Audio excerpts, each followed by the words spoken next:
Hi guys, आज आपण पालक आणि मेथीचे पकोडे करणार आहोत। त्यासाठी थोडीशी पालक घ्यायची, त्याला धुवून घ्यायचं आणि बारीक बारीक कापून घ्यायचं। त्यानंतर मेथीला पण धुवून कापून घ्यायचं।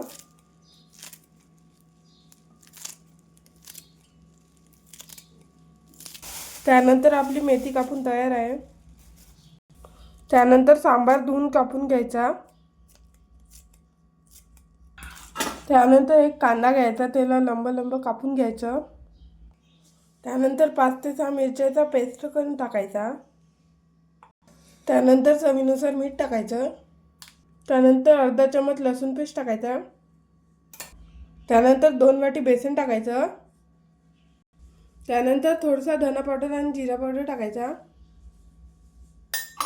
त्यानंतर अर्धा चमच हळद टाकायची। त्यानंतर त्यात थोडंसं पाणी टाकून त्याला छान मिक्स करून घ्यायचं।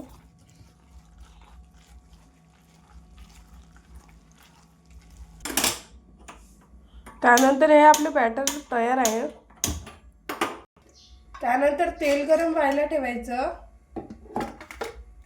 तेल गरम झाल्यानंतर त्यात बॅटर टाकायचं।